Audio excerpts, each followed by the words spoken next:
The wedding of Mwansa and Kunda was the talk of the village.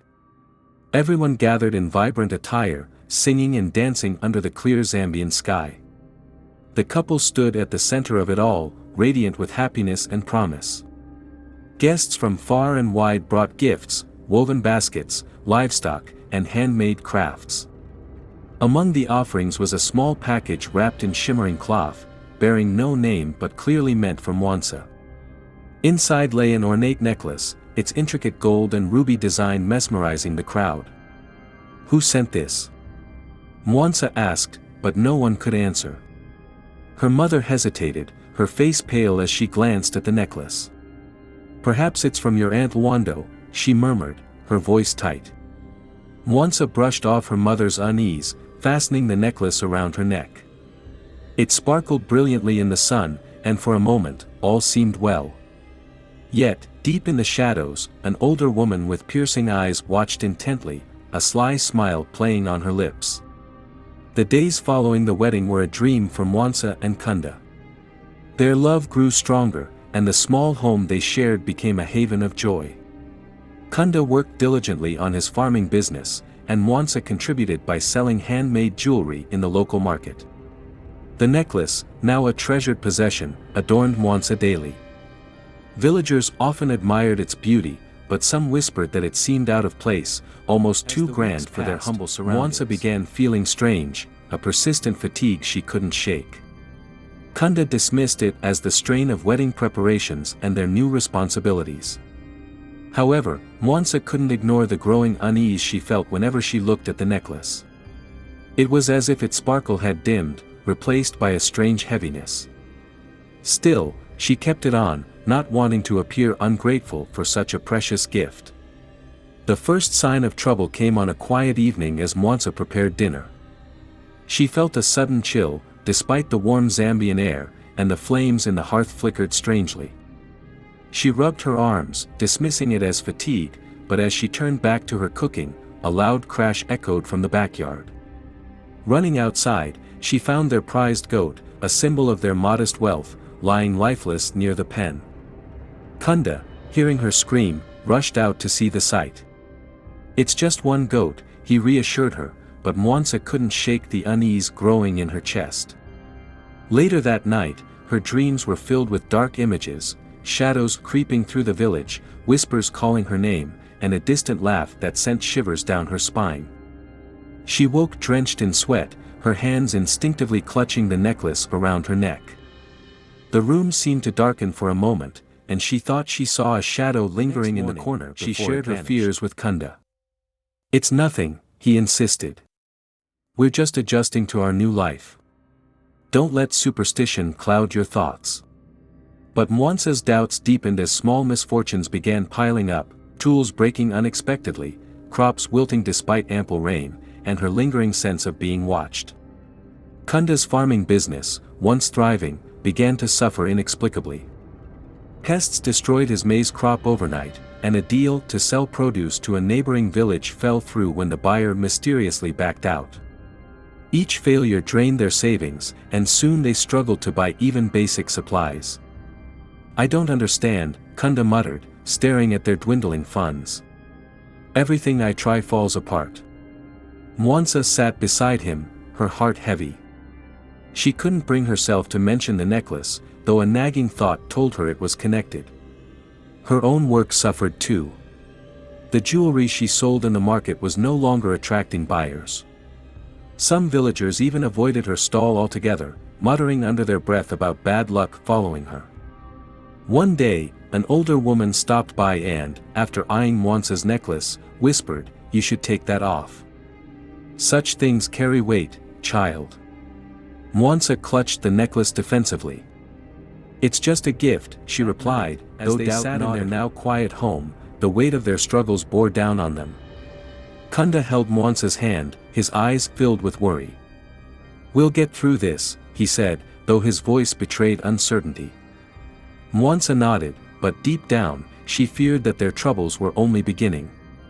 Determined to find answers, Mwansa visited her mother the next morning. She described the string of misfortunes and confessed her growing suspicion about the necklace. Her mother listened quietly, her face tightening with every word. Finally, her mother spoke. "I didn't want to worry you, but that necklace, it's from your Aunt Lwando." Mwansa frowned. "Why would Aunt Lwando curse me? She's family." Her mother sighed deeply, staring at her hands. "Your aunt was once close to me, but jealousy poisoned her heart. Years ago, she wanted to marry your father, but he chose me. Lwando never forgave me. She swore to make us suffer one day." Mwansa's breath caught. "You think this is her revenge?" Her mother nodded solemnly. "It's not just a necklace, Mwansa. I've heard whispers in the village. Lwando dabbled in dark magic. That gift wasn't meant to bless you. It was meant to destroy you." Tears welled in Mwansa's eyes as the weight of her mother's words sank in. She returned home, clutching the necklace in her hands, and pressed her for the truth. When she revealed the story, his face hardened. "We need help. This is no longer a family matter, it's a curse, and we must break it." Kunda and Mwansa decided to consult Mwansa, the village healer known for his wisdom and connection to the spiritual world. The healer's hut was nestled at the edge of the village, surrounded by tall reeds and herbs hanging from the rafters. Mwansa greeted them with a piercing gaze, his wrinkled face revealing years of experience. "What brings you here?" he asked, his voice deep and steady. Mwansa hesitated before removing the necklace and placing it before him. Mwansa's eyes narrowed as he studied it. He didn't touch it, instead circling his hands above it. A chill filled the room, and Mwansa shivered. "This necklace carries a heavy burden," Mwansa said. "It was created with malice, bound to its wearer's spirit. It will bring chaos until its purpose is fulfilled. What can we do?" Kunda asked, desperation in his voice. Mwansa shook his head. "I can weaken its influence temporarily, but breaking the curse requires more than I can provide. You must uncover its full history and confront the one who placed it upon you." Mwansa and Kunda left the hut with heavy hearts. Provided a brief respite. They knew their journey to break the curse was far from over. Mwansa tightened her grip on Kunda's hand, drawing strength from his presence. "We'll face this together," she said, though fear lingered in her eyes. That night, Mwansa felt a strange pull to the necklace, even though she had placed it far from her bedside. As she tried to sleep, vivid dreams overtook her mind. In the dream, she stood in an endless field, the sky dark and heavy with thunderclouds. Before her, Aunt Lwando appeared, her features distorted by an eerie smile. "You thought you could live happily without facing the past?" Lwando whispered, her voice echoing unnaturally. The necklace glowed on Lwando's chest, pulsing with a sinister light. "This is just the beginning." Mwansa woke up gasping, her heart racing. She looked around the dim room and saw the necklace gleaming faintly on the table where she had left it. Kunda stirred beside her. "What is it?" he asked groggily. "The necklace," Mwansa whispered, pointing. "It's alive. I think it's tied to her somehow." Kunda got out of bed, grabbed the necklace, and wrapped it in cloth. "We'll lock it away," he said firmly. "We can't let it control you." But even as he spoke, Mwansa felt an invisible weight pressing down on her chest, as if the necklace had already taken a part of her. The strange occurrences escalated. Mwansa grew weaker, and Kunda began experiencing misfortunes of his own. Tools broke in his hands, and he narrowly avoided accidents in the fields. It became clear that as long as the necklace remained, its power would continue to grow. Just as the couple began to plan their next steps, news spread that Aunt Lwando had arrived in the village. She claimed she was visiting to pay her respects and strengthen family ties, but Mwansa's heart sank when she saw her aunt step into their yard. Lwando was dressed in bright, traditional attire, her every step confident and deliberate. "My dear Mwansa," she said, her tone warm but her eyes cold. "How are you enjoying my gift?" Mwansa stiffened, her mind racing. "It's beautiful," she replied cautiously. "But it's brought strange events into my life." Lwando's lips curled into a faint smile. Strange. Gifts carry power, child. Perhaps you are not yet ready to handle it. Kunda stepped forward, his protective instincts flaring. What do you mean by that? What did you do to her? Lwando raised a hand, feigning innocence. I only gave what was mine to give. If you doubt its purpose, perhaps you should look deeper into its history. As Lwando left, Mwansa felt a chill settle over their home. Kunda clenched his fists. She knows exactly what she's done, he said. We can't wait any longer. The villagers, having heard about Mwansa's troubles and Lwando's presence, began to talk. Some believed Mwansa had angered the ancestors by accepting the gift without proper blessings. Others whispered that the curse was a punishment for sins committed by her family long ago. Mwansa noticed how the women avoided her at the market, how the men no longer greeted Kunda with warmth. It was as if a dark cloud followed them wherever they went. This isn't just our fight anymore, Mwansa said one evening. The whole village feels the weight of this curse. An elder visited them that night, bringing a basket of herbs and charms. The people are uneasy, he said. But I believe you are innocent. If you wish to clear your name, you must seek the ancestors' guidance. How do we do that? Mwansa asked, hope flickering in her voice. The elder explained that they would need to travel to the sacred river deep in the forest, where the spirits of their ancestors could be summoned. It was a perilous journey, but it offered the chance to uncover the truth and perhaps find a way to break the curse. As word spread of their decision, a few villagers came forward to offer help. An older woman named Chibisa, known for her knowledge of spiritual traditions, agreed to guide them to the sacred river. This path is not for the faint-hearted, she warned. You must be prepared for what little they had left, a few provisions and the wrapped necklace, which they dared not leave behind.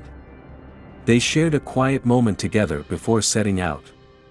Whatever happens, we face it together, Kunda said, his hand clasping Mwansa.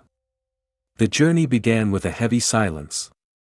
Chibisa led the way, her staff tapping rhythmically against the ground. The forest grew thicker with every step, the air charged with an unnatural energy. Mwansa felt the necklace's presence even through the layers of cloth, as if it were pulsing with malevolence. As they camped that night, Chibisa prepared a small ritual to protect them from wandering spirits. The ancestors will test your resolve, she said. Do not waver, or the curse will consume you. Mwansa nodded, determination hardening her features. She knew the road ahead would be fraught with danger, but she refused to let the curse define her fate. The path to the sacred river was treacherous. Towering trees loomed overhead, their twisted branches casting eerie shadows. The forest seemed alive, whispering secrets in the rustling of leaves and the distant call of unseen creatures. Chibisa led Mwansa and Kunda cautiously, her chants echoing softly as she sprinkled protective herbs along the way. Mwansa held tightly to Kunda's arm, her heart pounding. She couldn't shake the feeling that they were being watched. She thought she saw movement in the corner of her eye, but when she turned, nothing was there. As night fell, the group made camp near a clearing. Chibisa drew symbols in the dirt around their tent and lit a small fire, adding herbs that emitted a soothing, fragrant smoke. This will keep the spirits at bay, she said. But the night was anything but restful. Mwansa's dreams were filled with haunting images, her aunt laughing maniacally, the cursed necklace glowing like fire, and shadowy figures whispering her name. She awoke in a cold sweat to find Kunda sitting by the fire, his face tense. I can't shake the feeling that something is following us, he admitted. Mwansa nodded. I feel it too. But we can't turn back now. Chibisa joined them, her expression grave. The forest tests those who carry burdens. We must remain vigilant. By midday, the group arrived at a clearing where a solitary hut stood. Smoke curled from its chimney, and an air of mystery surrounded it. Chibisa explained that the hut belonged to a powerful seer, one who could communicate directly with the ancestors. The seer, an elderly man with piercing eyes, welcomed them inside. The walls of the hut were adorned with charms, bones, and ancient carvings. Mwansa felt a strange mix of fear and hope as she handed him the wrapped necklace. The seer unwrapped it carefully, his fingers trembling slightly. The room darkened, and a chill filled the air. "This is no ordinary curse," the seer said, his voice low and measured. "It was forged with hatred and bound to your spirit. Breaking it will require a great sacrifice." Mwansa's heart sank. "What kind of sacrifice?" she asked. The seer's gaze was unyielding. "The curse is tied to a deep betrayal in your family's past. To break it, you must uncover the truth and confront the one who cursed you. Only then will the ancestors reveal what must be done." He handed the necklace back to Mwansa, his expression serious. "But be warned, the curse grows stronger with each passing day. Time is not on your side."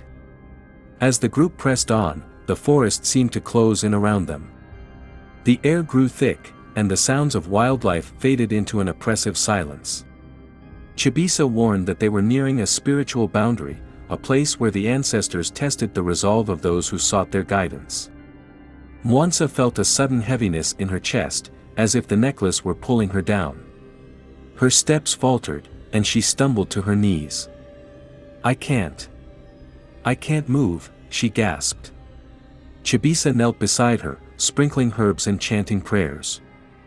"This is the curse trying to break your spirit," she said. "You must fight it." Kunda crouched beside Mwansa, gripping her shoulders. He said firmly, "Remember why we're here." Drawing strength from his words, Mwansa closed her eyes and focused on the love she shared with Kunda, the life they had built, and the future they dreamed of. Slowly, the heaviness lifted, and she was able to stand. The group continued in silence, each step a testament to their determination. Mwansa knew that the trials ahead would only grow more difficult, but she resolved to face them head-on. At last, they reached the sacred river, its waters shimmering under the moonlight. Chibisa instructed Mwansa and Kunda to kneel at the river's edge while she prepared a ritual offering.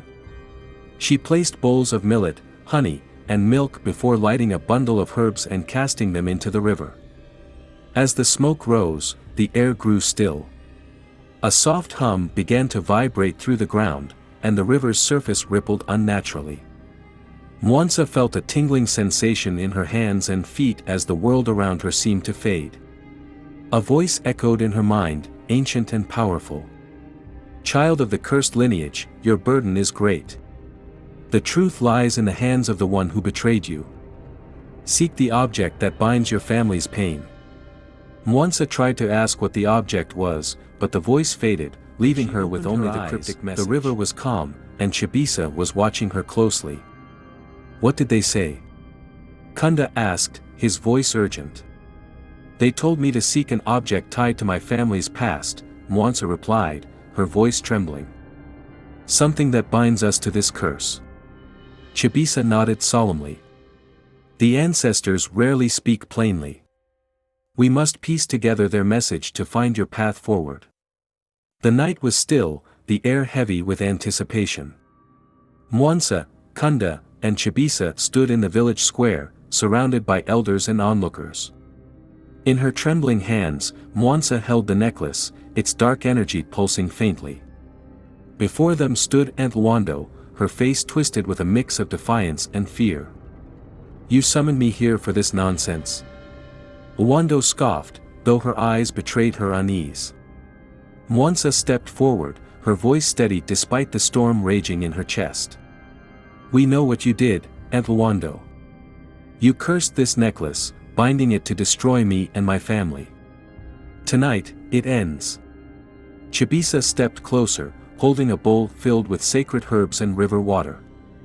"The ancestors have revealed the truth. Lwando, you must confess your deeds and release the curse, or you will face their wrath." Lwando laughed, but the sound was hollow. "Do you think I fear your rituals? This is my power, and I will not yield it to anyone." The necklace began to glow fiercely, its energy reacting to her defiance. The wind howled, and the flames of the ritual fire flickered wildly. Mwansa felt the weight of generations pressing down on her but refused to falter.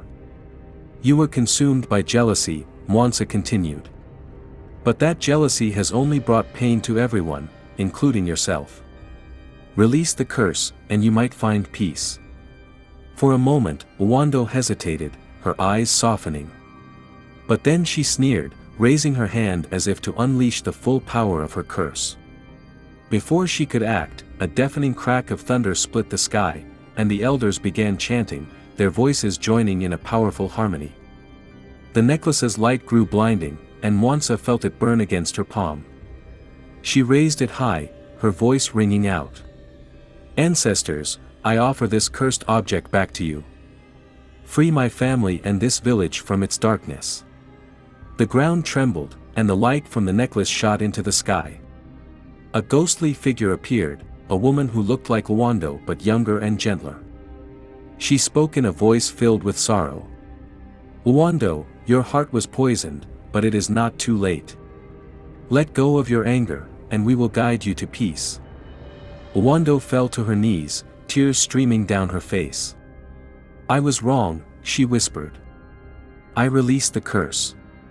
May the ancestors forgive me, its pieces dissolving into the air. The wind calmed, and a profound stillness settled over the square.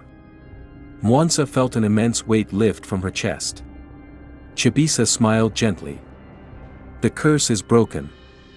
The ancestors have accepted her repentance. In the weeks that followed, the village returned to life. Mwansa and Kunda began rebuilding their home and their livelihood, their bond stronger than ever.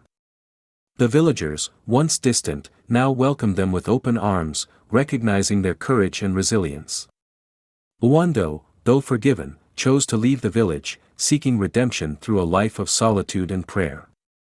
Mwansa wished her well, understanding that even those who harm others deserve a chance to heal. As Mwansa stood by the sacred river one morning, she felt a profound sense of gratitude. The curse had tested her in unimaginable ways, but it had also revealed her strength and the love she shared with Kunda. She whispered a prayer to the ancestors, thanking them for their guidance and promising to honor their wisdom. As the sun rose over the river, its golden light reflected on the water, a symbol of new beginnings. Mwansa smiled, knowing that her story was not just about survival, it was a testament to the power of love, courage, and forgiveness.